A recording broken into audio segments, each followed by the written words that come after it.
Dear students, welcome to our YouTube channel biology by Deepak Nain. आज हम जो टॉपिक डिस्कस करेंगे वो रहेगा mainly reproduction and its type, और जिसके अंदर मेनली हम डिस्कस करेंगे एसेक्सुअल मोड। डिटेल में डिस्कस करेंगे एसेक्सुअल जो मोड है रिप्रोडक्शन का, वो हम ज़्यादा पढ़ेंगे आज। तो रिप्रोडक्शन की सबसे पहले हम डेफिनेशन देख लेते हैं। मेनली रिप्रोडक्शन क्या है? एक biological process by which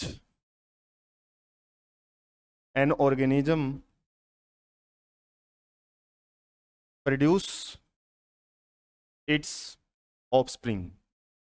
offsprings means next generation भी हम बोल सकते हैं, नेक्स्ट जनरेशन, या फिर प्रोजेन भी बोल सकते हैं। तो कोई भी ऑर्गेनिज्म जब अपने जैसे यंग वंस, इसको यंग वंस भी बोला जा सकता है, यंग वंस ऑफस्प्रिंग्स या फिर नेक्स्ट जनरेशन को वो प्रोड्यूस करता है जिस भी बायोलॉजिकल प्रोसेस से, उसको हम रिप्रोडक्शन बोलते हैं। और मेनली 2 टाइप के जो हम रिप्रोडक्शन है वो पढ़ते हैं। और सबसे पहला टाइप क्या है? एसेक्सुअल रिप्रोडक्शन, और दूसरा टाइप है सेक्सुअल रिप्रोडक्शन। और दोनों को ही हम देख लेते हैं कि दोनों में क्या डिफरेंस रहते हैं। बेसिक डिफरेंस हम अर्ली क्लासेज में पढ़ना शुरू कर देते हैं, लेकिन जो कुछ यूनिक डिफरेंस है वो हम आज डिस्कस करेंगे। तो एसेक्सुअल रिप्रोडक्शन में क्या रहता है? मोस्टली सिंगल पेरेंट पार्टिसिपेट करता है, सिंगल पेरेंटल, या फिर हम बोल सकते हैं यूनी पेरेंटल प्रोसेस होती है। ये एक ही पेरेंट पार्टिसिपेट करता है। इसमें मे बी यूनिपेरेंटल, कुछ केसेस में यूनिपेरेंटल हो सकती है जैसे अर्थवॉर्म, और कुछ ऐसे प्लांट्स हैं जो बाइसेक्सुअल फ्लावर प्रोड्यूस करते हैं, और एंड बाइपेरेंटल भी हो सकती है। उसके बाद इसके अंदर कुछ ऐसी प्रोसेस है, यूनिक प्रोसेस, जो कि सेक्सुअल रिप्रोडक्शन में होती हैं, यहाँ पे अब्सेंट होती हैं, जैसे गैमेटोजेनेसिस। गैमेटोजेनेसिस मीन्स गैमेट का फॉर्मेशन, वो अब्सेंट रहता है। और उनका फ्यूजन या फिर हम बोल सकते हैं फर्टिलाइजेशन जो प्रोसेस है वो भी यहाँ पे अब्सेंट रहती हैं। यहाँ पे ये दोनों प्रोसेस, गैमेटोजेनेसिस, गैमेट फॉर्म होते हैं male and female gamete, and fertilisation, ये दोनों प्रोसेस यहाँ पे प्रेजेंट रहती हैं।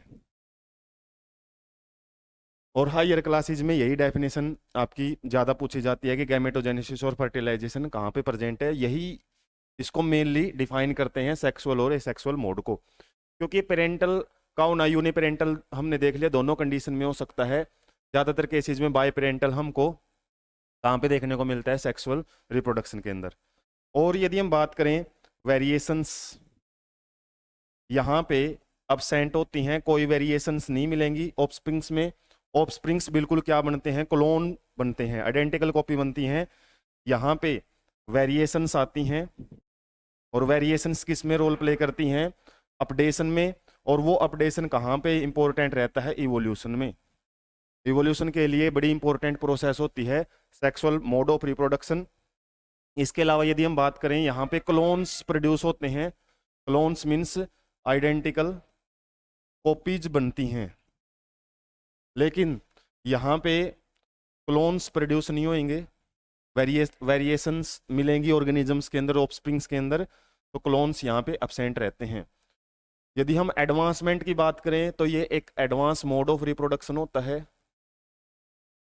और ये लेस एडवांस होता है, लोअर ऑर्गेनिज्म में ज़्यादा पाया जाता है। यदि हम और डिफरेंस की बात करें तो ये कहाँ पे मिलेगा?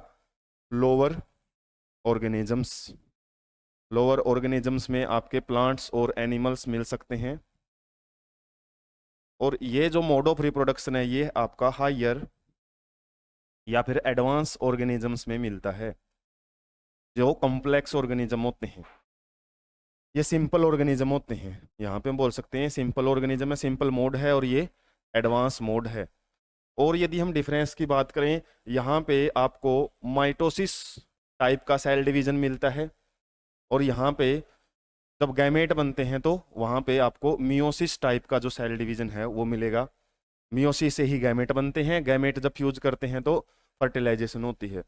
यहाँ पे ऐसा कोई मियोसिस टाइप का डिवीजन नहीं मिलेगा। यहाँ पे जो क्रोमोसोम नंबर हैं, बोल सकते हैं हम क्रोमोसोम नंबर सेम रहते हैं माइटोसिस की वजह से। यहाँ पे भी क्रोमोसोम नंबर सेम रहते हैं, लेकिन किसकी वजह से रहते हैं, वो गैमेटोजेनेसिस प्रोसेस में तो वो क्रोमोसोम नंबर को आधा कर लिया जाता है और वापस स्टोर कर लिया जाता है, क्रोमोसोम नंबर को पेरेंट के क्रोमोसोम नंबर के साथ बिल्कुल एग्जैक्ट कर लिया जाता है फर्टिलाइजेशन के द्वारा। ये दोनों प्रोसेस एक दूसरे की कॉम्प्लीमेंट्री होती हैं। तो यहाँ से हम देख सकते हैं कि एसेक्सुअल और सेक्सुअल मोड में हम काफी सारे जो डिफरेंस है वो पढ़ सकते हैं। उसके बाद मेनली हमने जो डिस्कस करना है एसेक्सुअल रिप्रोडक्शन, उसके टाइप्स। और टाइप्स की बात करें तो यहाँ पे 10th क्लास में भी आते हैं, इसके अलावा 8th क्लास में बेसिक टाइप्स हैं, और 12th क्लास में पहले चैप्टर रहता था एनसीईआरटी में, अभी डिलीटेड हो चुका है। तो कुछ हम types 10th point of view से ही डिस्कस करेंगे। जैसे सबसे पहला टाइप है फीजन, दूसरा टाइप है जो हम डिस्कस करेंगे अभी फ्रेगमेंटेशन, एक एक को डिटेल में डिस्कस करेंगे।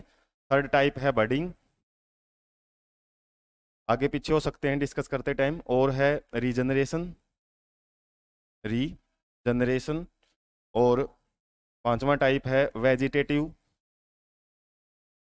प्रोपेगेशन, और 6 टाइप है spore formation, spore formation. 10th class में यदि हम डिस्कस करें तो ये सेक्सुअल रिप्रोडक्शन के ये हमारे 6 टाइप्स आते हैं। लेकिन हायर क्लासेज में जब स्पोर फॉर्मेशन हम पढ़ते हैं, स्पोर एंड सीड, इनका भी मैं डिफरेंस बता देता हूँ। स्पोर एंड सीड, सीड आपके सेक्सुअल रिप्रोडक्शन के रिजल्ट से बनते हैं। सेक्सुअल रिप्रोडक्शन में बनने वाली जो स्ट्रक्चर्स हैं जो आगे जर्मिनेट करके नया प्लांट बनाती हैं वो सीड होती हैं। स्पोर लगभग क्या रहती है आपकी एसेक्सुअल रिप्रोडक्शन में बनती हैं, एसेक्सुअल रिप्रोडक्शन में। और जब हायर क्लासेज की बात करें तो एसेक्सुअल रिप्रोडक्शन में केवल हम स्पोर फॉर्मेशन ही पढ़ते हैं कि 2 टाइप के स्पोर बन सकते हैं आपके, फ्लैजिलेटेड स्पोर और a flagellated spore. Flagellated mean flagella होता है, मोटाइल स्पोर्स होते हैं, और मोटाइल स्पोर्स के लिए जो स्पेशल वर्ड यूज करते हैं वो जूस स्पोर्स होते हैं। और ए फ्लैजिलेटेड मीन्स जिनके अंदर फ्लैजला नहीं है, नॉन मोटाइल, इसको लिख देते हैं, ये मोटाइल स्पोर होते हैं और ये नॉन मोटाइल हैं, तो इनको एप्लेनोस्पोर्स भी बोलते हैं, एप्लेनोस्पोर्स। तो हायर क्लासेज में एसेक्सुअल रिप्रोडक्शन में केवल स्पोर फॉर्मेशन पढ़ा जाता है। एक वेजिटेटिव प्रोपेगेशन है और एक वेजिटेटिव रिप्रोडक्शन है, वेजिटेटिव रिप्रोडक्शन।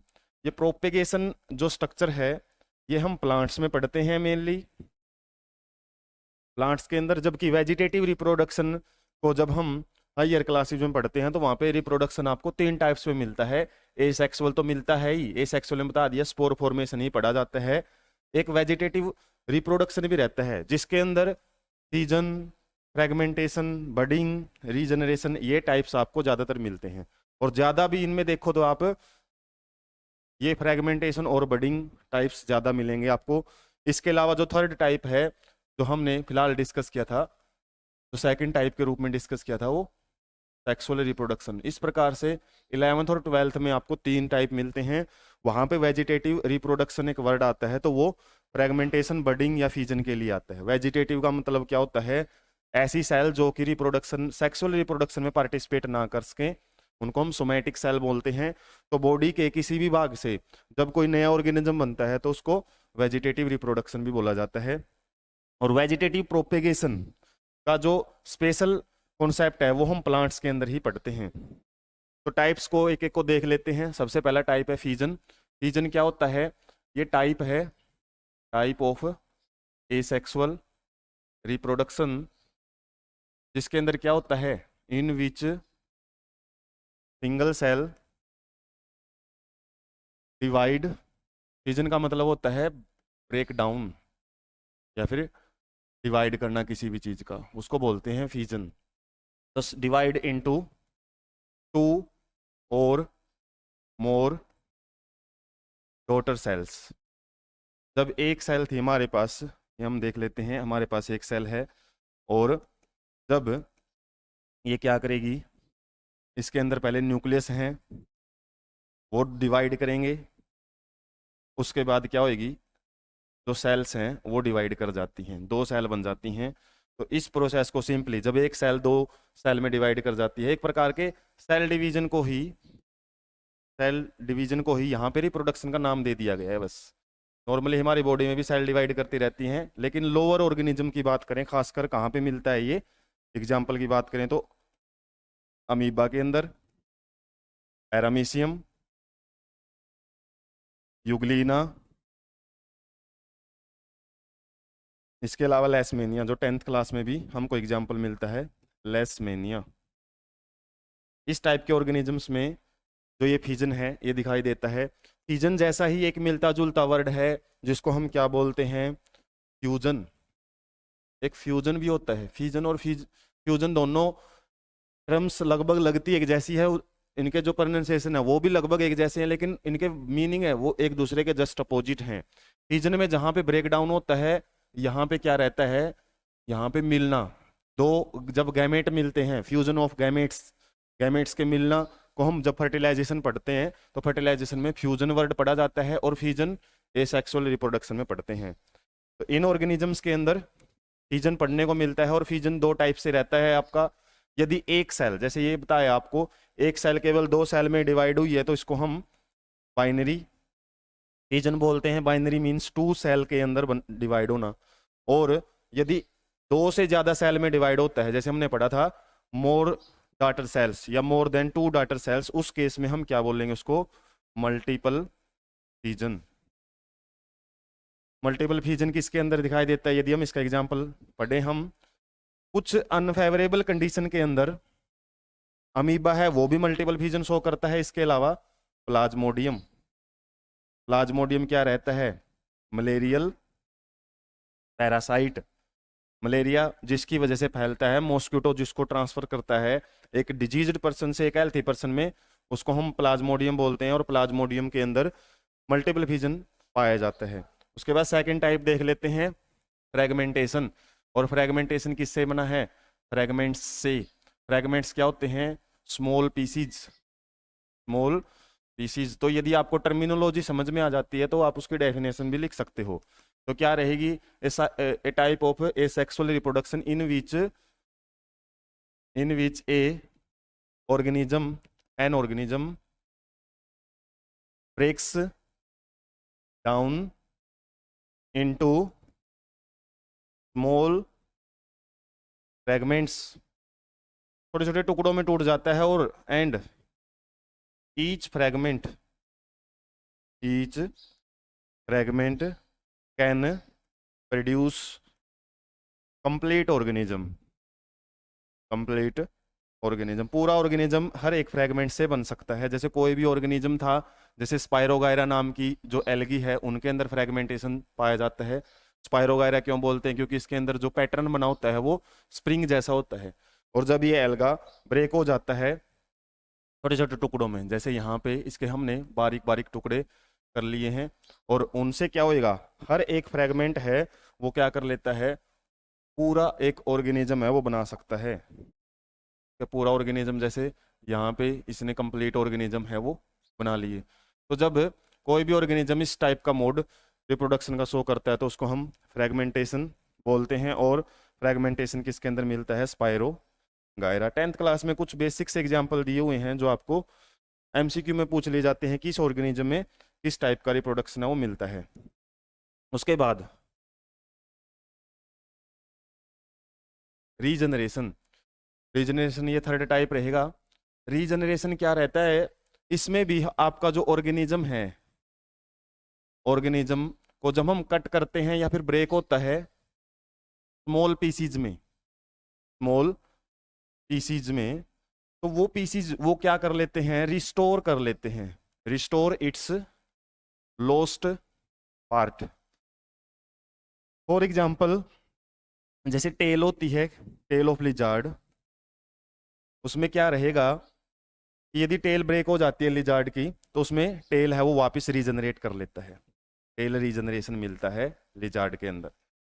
इसके अलावा एक प्लेनेरिया, एक ऐसा ऑर्गेनिज्म होता है, यदि हम इसको कट करें, जैसे प्लेनेरिया की शेप लगभग लगभग ऐसे रहती है, और इस प्लेनेरिया को, प्लेनेरिया एक फ्लैट वर्म होता है जो डिजीज कोज कर सकता है, तो इसको यदि हम 3 पार्ट्स में कट करें, इसका ये हेड रीजन अलग कर दिया हमने, और मिडल पार्ट अलग कर दिया, और टेल को यदि हम अलग कर देते हैं और इनको वापस ऐसे छोड़ देते हैं, तो ये क्या करेगा, हेड रीजन है जो एक कंप्लीट ऑर्गेनिज्म है वो प्रोड्यूस कर लेता है।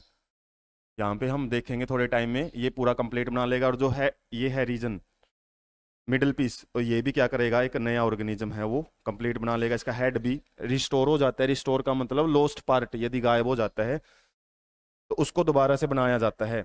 और इस टाइप का जो, वैसे रिप्रोडक्शन ही बोलेंगे तब जब एक पूरा ऑर्गेनिज्म बने। कई केसेस में रीजनरेशन में केवल पार्ट भी बनते हैं, पार्ट को भी रिस्टोर किया जाता है। इसके अलावा हमारे अंदर जो लीवर है, लीवर के अंदर भी रीजनरेशन होता है, लॉस्ट पार्ट है रीजनरेट कर लेता है लीवर। तो फ्रेगमेंटेशन में और रीजनरेशन में फर्क इतना ही है जब हम बात करते हैं किसके केस में, रिप्रोडक्शन के केस में। रिप्रोडक्शन में जब हम बात करेंगे न्यू ऑर्गेनिज्म की बात की जाएगी, ऐसे लॉस्ट पार्ट की बात नहीं की जाएगी। तो जो लॉस्ट पार्ट वाली बातें हैं ये तो आप जनरली याद रख सकते हैं, लेकिन जो रियल एग्जांपल है इसका प्लेनेरिया ही रहेगा। प्लेनेरिया में क्या है, लॉस्ट पार्ट है वो कंप्लीट ऑर्गेनिज्म बना लेता है। वहां पे क्या था, छोटे छोटे फ्रेगमेंट्स, आप कितने भी छोटे फ्रेगमेंट्स में ऑर्गेनिज्म को तोड़ सकते हो, और हर छोटा फ्रेगमेंट है वो नया ऑर्गेनिज्म बना सकता है। लेकिन यहाँ पे कुछ स्पेशल सेल ही रीजनरेट कर सकती हैं। यदि उस लोस्ट पीस में, जैसे बताया ना, इसमें टूटे हुए पीस में ये स्पेशल सेल्स हैं तभी वो रीजनरेट कर सकता है, यदि वो सेल्स नहीं हैं वो रीजनरेट नहीं करेगा। जैसे हमारी बॉडी में लीवर ही रीजनरेट कर सकता है, ऐसे कोई ऑर्गन, अलग ऑर्गन है जैसे किडनी वगैरह, वो रीजनरेट नहीं कर सकते क्योंकि उनके पास वो स्पेशल सेल नहीं प्रेजेंट हैं जो रीजनरेट कर सकें। इसलिए पूछा भी जाता है आपसे क्वेश्चन कि वे जो हायर ऑर्गेनिजम्स हैं या फिर कॉम्प्लेक्स ऑर्गेनिज्म हैं उनके अंदर रीजनरेशन क्यों नहीं होता, क्योंकि उनकी हर बॉडी सेल के पास क्या नहीं होता, वो प्रोलिफरेटिंग पावर या फिर मल्टीप्लिकेशन पावर उनके पास नहीं होती। जैसे हमारा यदि हाथ या उंगलियां वगैरह है वो कट जाती हैं तो दोबारा रीजनरेट नहीं कर सकती, क्यों, क्योंकि वो सेल्स वहां पे प्रेजेंट नहीं है। जिस भी बॉडी में वो पार्ट में वो सेल मिलेंगी वहीं पे रीजनरेशन हो सकता है। उसके बाद बडिंग देख लेते हैं। बडिंग में भी नाम में पता लग रहा है बड, और बड का मतलब क्या होता है, आउट ग्रोथ, बॉडी से बाहर निकला हुआ एक भाग। तो इसमें क्या होता है, पेरेंट बॉडी पे एक बड निकलता है, आउट ग्रोथ निकलता है, और ये टाइप का जो भी रिप्रोडक्शन है वो हाइड्रा में मिलता है। और हाइड्रा की यदि हम बात करें कुछ ऐसा ऐसा दिखाई देता है ये। और इसमें क्या होएगा, मेन प्लांट बॉडी है जो, वहां पे आपको एक छोटा सा बड बना हुआ दिखाई देगा, एक आउट ग्रोथ, इसी को हम आउट ग्रोथ या फिर बड बोल देते हैं। और ये क्या करेगा, टाइम टू टाइम क्या करेगा, ये बड है वो बढ़ता रहेगा साइज में, और एक छोटा हाइड्रा है वो बना लेता है। और इस तरीके से हम थोड़े टाइम बाद देखेंगे तो ये कंप्लीट ऐसे एक यंग हाइड्रा बना लेता है। और यही यंग हाइड्रा जब पेरेंट बॉडी से अलग होता है तो अडल्ट हाइड्रा के अंदर कन्वर्ट हो जाता है। तो एक बड से, बॉडी के एक छोटे से भाग से, एक आउटग्रोथ से एक कंप्लीट ऑर्गेनिज्म का बनना, उसी को हम क्या बोलते हैं, बडिंग बोलते हैं हाइड्रा में। और इसके अलावा एक ईस्ट यूनिसेलुलर फंजाई होती है, एक फंगस होता है, उसके अंदर भी बडिंग है वो दिखाई देती है।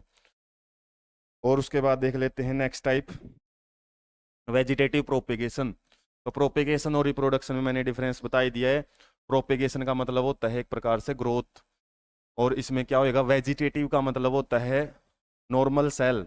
दो टाइप की सेल होती है बॉडी में, somatic cell and germ cell या फिर रिप्रोडक्टिव सेल।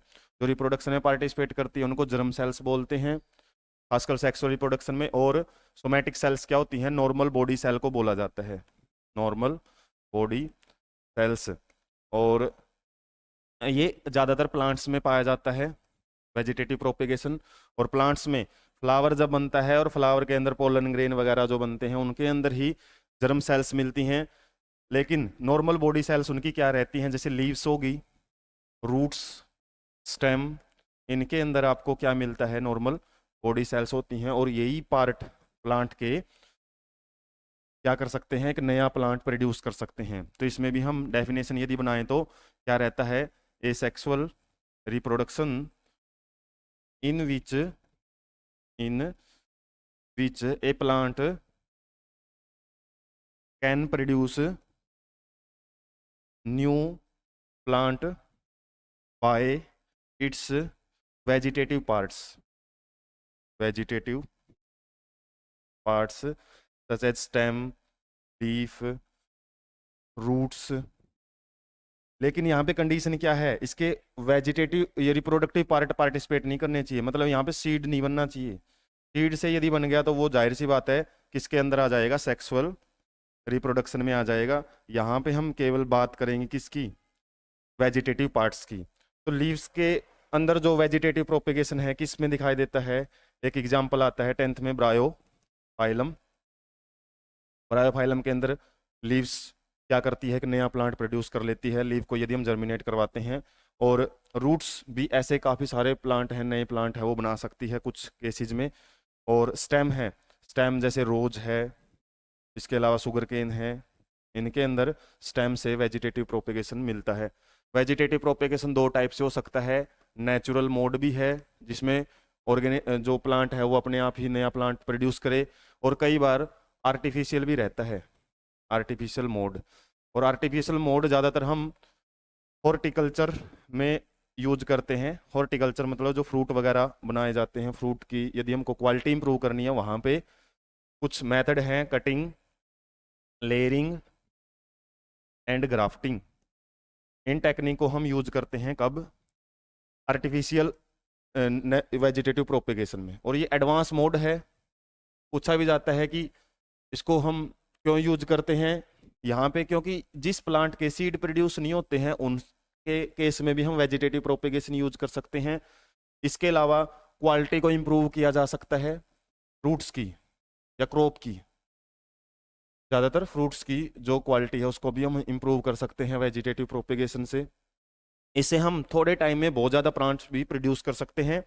और कई बार कुछ हमारे पास क्वालिटी ऑर्गेनिजम्स होते हैं या प्लांट्स होते हैं और वो डिजीज्ड हो जाते हैं, बीमार हो जाते हैं, तो उनसे डिजीज्ड प्लांट से भी हम हेल्थी प्लांट्स है वो प्रोड्यूस कर सकते हैं। किस मेथड के द्वारा, एक इंपॉर्टेंट मेथड रहती है जिसको हम बोलते हैं टिश्यू कल्चर। टिश्यू कल्चर क्या रहता है, 10th में थोड़ा सा आइडिया दिया हुआ है, इसके बारे में पढ़ लेते हैं। एक प्रकार के वेजिटेटिव प्रोपेगेशन में ही आता है। इसमें हम क्या करते हैं, कोई भी प्लांट है उस प्लांट के किसी भी पार्ट से क्या ले लेते हैं, कुछ सेल्स ले लेते हैं, कुछ सेल्स ले ली, और वो सेल्स क्या करेंगे, हम एक आर्टिफिशियल मीडियम लैब के अंदर कुछ ऐसा मीडियम प्रिपेयर करेंगे, उसके अंदर इसको क्या करवाएंगे, जर्मिनेट करवाएंगे। और ये क्या करेगा, सेल सेल अपनी संख्या बढ़ाएगा और संख्या बढ़ा के ग्रुप ऑफ सेल बना लेगा, और इसको क्या बोलते हैं, कैलस। कैलस क्या रहता है, ग्रुप ऑफ अनडिफरेंशिएटेड क्यों बोल रहा है, क्योंकि यहाँ पे आपको इनके रूट, स्टेम, लीफ नहीं दिखाई देंगे, ठीक है, इसलिए अनडिफरेंशिएटेड सेल्स के ग्रुप को हम कैलस बोलते हैं। और कैलस को फिर हम एक ऐसे मीडियम में लेके जाएंगे जहाँ पे कुछ ग्रोथ हार्मोन वगैरह हैं प्लांट्स के अंदर, जैसे ग्रोथ हार्मोन होते हैं जो ग्रोथ में इंपॉर्टेंट रोल प्ले करते हैं, ऑक्जिन, जिबरलिन, साइटोकिनिन। उनके अंदर इस कैलस को हम क्या करेंगे, कुछ टाइम के लिए रखेंगे, और यहाँ से इस कैलस से क्या हो जाएंगे, छोटे छोटे प्लांट्स बनने शुरू हो जाएंगे। और इन प्लांट्स को हम क्या कर सकते हैं, फिर सोइल में जैसे ही जर्मिनेट करेंगे तो नए प्लांट बना सकते हैं। तो मान लो इस प्लांट के अंदर डिजीज हो चुकी है, लेकिन कुछ पार्ट हो सकते हैं हेल्थी बचे हो। खासकर कौन से पार्ट हेल्थी रहते हैं, मेरिस्टेमेटिक पार्ट जो लगातार ग्रो करते रहते हैं, तो उनसे ही ज़्यादातर ये सेल ली जाती हैं, और सेल से कैलस बना के इनके छोटे छोटे प्लांट बनाए जाते हैं जिनको हम प्लांटलेट्स बोलते हैं। और ये प्लांटलेट्स जब जर्मिनेट करते हैं तो नए प्लांट हम प्रोड्यूस कर सकते हैं। ये एक हमारा हेल्थी प्लांट है। तो कुछ जो हमने एडवांस या फिर एडवांसमेंट या फिर बोल सकते हैं कि कुछ बेनिफिट डिस्कस किए हैं। बेनिफिट्स में यही कि डिजीज प्लांट से हेल्थी प्रोड्यूस कर सकते हैं। इसके अलावा क्रॉप्स को बहुत ज़्यादा नंबर में प्रोड्यूस किया जा सकता है, और कम टाइम में हम ज़्यादा नंबर में प्रोड्यूस कर सकते हैं, क्वालिटी इंप्रूव कर सकते हैं क्रॉप्स की। तो ये वेजिटेटिव प्रोपेगेशन में आपसे पूछ लिया जाता है, प्लांट्स के अंदर ज़्यादा पाई जाती है ये टेक्निक। उसके बाद हम पढ़ लेते हैं स्पोर फॉर्मेशन, जो कि लास्ट टाइप रहेगा एसेक्सुअल रिप्रोडक्शन का। और जैसा आपको बताया है मेन टाइप यही होता है एसेक्सुअल रिप्रोडक्शन की बात करें तो हायर क्लासेस में, जिसमें स्पोर बनते हैं। स्पोर क्या होते हैं, शुरुआत में भी हमने डिस्कस किया था। स्पोर कुछ ऐसी स्ट्रक्चर बनती हैं, structures produced by an organism in unfavourable condition. Unfavourable condition, जब किसी भी ऑर्गेनिजम्स की कंडीशन, उसका जो हो सकता है टेम्परेचर है, मॉइस्चर है, उसके आसपास का जो एनवायरनमेंट है वो ऐसा हो जाए जिसमें वो सरवाइव करना उसके लिए मुश्किल रहे, उस केस में क्या करता है कोई भी ऑर्गेनिज्म स्पोर प्रोड्यूस करता है। और वो स्पोर क्या करेंगे, जब भी उनको फेवरेबल कंडीशन मिलेगी, फेवरेबल कंडीशन मिलती हैं, तो वो जर्मिनेट करना शुरू कर देते हैं। और जर्मिनेट करके क्या बनाएंगे, न्यू प्लांट्स बना लेते हैं। तो ये किसका एडवांसमेंट हम बोल सकते हैं, स्पोर फॉर्मेशन का। स्पोर फॉर्मेशन कब यूज किया जाता है किसी भी ऑर्गेनिज्म के द्वारा, बोल सकते हैं यहाँ पे to cope up with unfavourable condition. Unfavourable condition से निपटने के लिए कोई भी ऑर्गेनिज्म है इस मोड ऑफ रिप्रोडक्शन को यूज करता है। और किस में पाया जाता है ज्यादातर, ये राइजोप्स, राइजोप्स नाम की जो फंगस है, ज्यादातर फंजाई के अंदर मिलते हैं ये। तो राइजोप्स क्या है, ब्रेड फंगस भी बोलते हैं इसको, ब्रेड फंगस, क्योंकि ब्रेड या रोटी के ऊपर यदि कुछ कवक वगैरह फंगस वगैरह दिखाई देते हैं वो राइजोप्स ही होते हैं। थ्रेड लाइक स्ट्रक्चर होती हैं, और ये थ्रेड लाइक स्ट्रक्चर के ऊपर कुछ इस टाइप की राउंड राउंड स्ट्रक्चर रहती हैं, जिनको हम क्या बोलते हैं, स्पोरेंजिया। और स्पोरेंजिया को दूसरा वर्ड फ्रूटिंग बॉडी भी बोला जाता है, फ्रूटिंग बॉडी। और ये फ्रूटिंग बॉडी के अंदर क्या रहते हैं, स्पोर्स बनते हैं। और ये स्पोर्स जब भी मैच्योर हो जाते हैं तो एयर के द्वारा, वाटर के द्वारा, किसी की चीज के द्वारा ये डिस्पर्ज हो जाते हैं। डिस्पर्स का मतलब फैल जाते हैं इधर उधर, और जहाँ पे भी इनको फेवरेबल कंडीशन मिलती है, नमी मिलती है, तो वहाँ पे वो वापस जर्मिनेट करना शुरू कर देते हैं।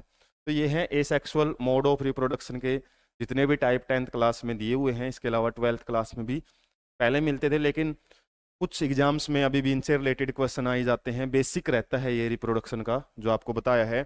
इसके अलावा कुछ इसकी हम बात करें, सिग्निफिकेंस लास्ट में, सिग्निफिकेंस ऑफ एसेक्सुअल रिप्रोडक्शन, ये और देख लेते हैं कि इंपॉर्टेंस क्या है। हालांकि हमने शुरुआत में एडवांसमेंट किसको बताया है, सेक्सुअल मोड ऑफ रिप्रोडक्शन, क्योंकि उसमें वेरिएशन आती हैं, वेरिएशन आएंगी तो ऑर्गेनिज्म को बदलते हुए एनवायरनमेंट के अनुसार अपने आप को अडॉप्ट करने में प्रॉब्लम नहीं आएंगी, वेरिएशन आती रहती हैं। जैसे हम पुराने ऑर्गेनिजम्स देखते हैं और आज के ऑर्गेनिज्म देखेंगे, काफी कुछ इंप्रूवमेंट है। तो इंप्रूवमेंट तो किस में आता है, सेक्सुअल मोड ऑफ रिप्रोडक्शन में। लेकिन यहाँ पे यदि हमको कुछ केसेज में क्लोन्स प्रोड्यूस करने हैं, clones means exact copies produce करनी है, और कई बार क्या होता है कुछ ऐसी क्रॉप्स के अंदर हम ऐसे करेक्टर्स डेवलप कर लेते हैं, डिजायर्ड करेक्टर ले आते हैं उनके अंदर, और उनको हम क्या बोलते हैं, हाइब्रिड क्रॉप्स, हाइब्रिड क्रॉप्स। और इन क्रॉप्स को यदि आगे हम जर्मिनेट करके इनके सीड बनाएं तो वो करेक्टर्स हो सकता है सीड में ना मिलें, तो उस केस में हम क्या करने की कोशिश करते हैं, हाइब्रिड क्रॉप्स में एसेक्सुअल मोड ही यूज करते हैं, एसेक्सुअल मोड। और कुछ ऐसे सीड प्रोड्यूस किए जाते हैं उसमें जिनको हम एपोमिक्टिक सीड बोलते हैं, एपोमिक्टिक सीड, जिनके अंदर क्या है, सेक्सुअल मोड आता ही नहीं है, और एसेक्सुअल मोड से ही सीड प्रोड्यूस कर लिए जाते हैं। इसके अलावा जैसे शुगर केन है, शुगर केन है और रोज है, इनकी जो बड़े पैमाने पे, जैसे हमने डिस्कस किया था ना वेजिटेटिव प्रोपेगेशन, उसके जितने भी बेनिफिट्स हैं, हेल्थी प्लांट प्रोड्यूस कर सकते हैं, बहुत ज़्यादा नंबर में प्लांट प्रोड्यूस कर सकते हैं, क्वालिटी प्रोड्यूस इंप्रूव की जा सकती है, क्वालिटी को मेंटेन रखा जा सकता है, क्योंकि यहाँ पे वेरिएशन तो आएंगी नहीं। तो जो भी प्लांट नए प्रोड्यूस होंगे वो क्या है, ऐसे ही बनेंगे जैसे पेरेंट थे। तो क्वालिटी को भी क्या कर सकते हैं हम, क्वालिटी मेंटेन कर सकते हैं। क्वालिटी मेंटेनेंस का भी काम यहाँ पे हो सकता है। तो यहाँ पे हम देख सकते हैं कि ये एडवांसमेंट है थोड़ी सी किसकी, एसेक्सुअल मोड ऑफ रिप्रोडक्शन की। हालांकि कुछ चीज़ें वहाँ पे एडवांस है, जैसे वेरिएशन का कॉन्सेप्ट सेक्सुअल रिप्रोडक्शन में एडवांस है। यहाँ पे ये जो क्वालिटी को मेंटेन रखने का जो पॉइंट है, या क्लोन प्रोड्यूस करने का जो पॉइंट है, वो यहाँ पे एडवांस रहेगा। तो आज नहीं, बाकी कुछ जो मोड है सेक्सुअल मोड ऑफ रिप्रोडक्शन, वो हम सेपरेट टॉपिक में डिस्कस करेंगे, जैसे फ्लावर्स में कैसे होता है, ह्यूमंस में कैसे होता है सेक्सुअल रिप्रोडक्शन।